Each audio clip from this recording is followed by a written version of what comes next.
Hæ, ég heiti Viktoría, ég iðnaðarverkfræðingur og hef starfað að stöðum umbótum núna í yfir 10 ár.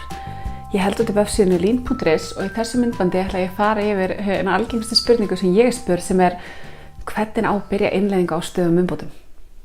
Ef þú ert að horfa á þetta myndband þá er mjög líklegt að þú sért að velta fyrir þér innleiðingu, sért í innleiðingu af einhvers konar tagi.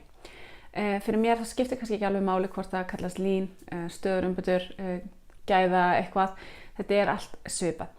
Það fyrsta sem þú þarft að hugsa áður en þú ferð í umbreyta fyrirtækinu er af hverju ætlar að breyta því og hvernig ætlar að breyta því og hvernig fittar það inn í þinn kúltúr.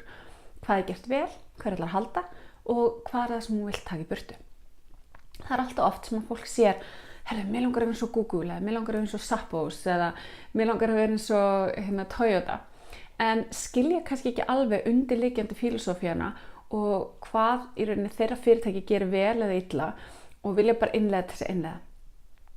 Þannig að númer 1, ef þú ert að fara að herma eftir ykkur fyrirtæki sem er algjörlega í lagi, þá verður að skilja af hverju þeir eru þannig og hvort það hendi þínum kúltúr. Til dæmis eins og í framleiðslufyrirtæki, þá myndi kannski ekkert make sense að hafa sama kúltúr eins og Google og það kannski myndi ekki henta Google að hafa nákvæmlega sömu hugmyndafræðina eins og Toyota. Þannig að maður alltaf að hugsa hvað er að gerast hér.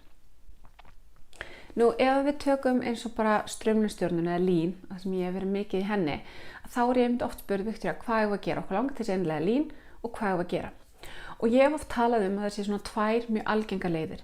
Það er annars vegar svona organísk leið, þú byrjar kannski með einhverja grassroot sem er rosalega áhugasöm, mögulega er þetta stjórnendur og það kannski byrja á einni deild, það kemur okkur árangur og svo er þessu spreddað yfir allt fyrirtækið hægt og rólega. Þessi vegferð getur tekið langa tíma, hún getur verið mjög frústrerandi vegna þess að kannski starfsfólk upplifir að stjórnendur sýni ekki nógu mikinn áhuga og svo framvegis. Hin leiðin sem ég hef oft séð er að þá ráði kannski svona stærri ráðgjafa teymi í kringum þetta og það búið til eitthvað svona prógram.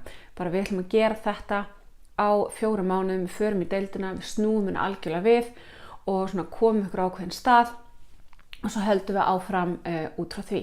Og þarna þarf stuðningsstjórnandi að vera mjög skýr og þetta er náttúrulega mjög dýrt en þetta gerist hraðar. Þú veist, það er mjög skýrt hvað á gerast á hverjum tíma og hlutinni gerast miklu hraðar heldur en í organísku leiðinni. Þannig að þegar þú ert að velja hvort ætla ég að gera er að þá þarf að spyrja nokkur spurninga. Númer 1, hvaða budget hef ég? Ef þú hefur ekkert budget þá verður að fara organísku leiðina og bara byrja að lesa til og prófa það áfram og það virkar vel. Ef það er mjög mikill stuðningur stjórnanda og mikið ákall að gera breytingar hratt og það er mikið peningur sem fylgir með að þá ættu þau kannski að fara í hina leiðina. En það sem skiptir mestu máli ef þau ætla að fara í leiðina sem er keyrt á þessu prógramum er hvað gerist þegar prógramið er búið. Hvernig ætlar að tryggja að stöðugar umbætur haldist áfram eftir að innleiðingu hefur lokið í þessari deild. Af því að innleiðingu er aldrei lokið, þetta eru stöðugar umbætur. Þannig að það er ekkert one size fits all, ekki frekar heldur með heilsuátak eða breyting á heilsu. Þú verður að finna hvað hentar þínu fyrirtæki og þínu kúltúr.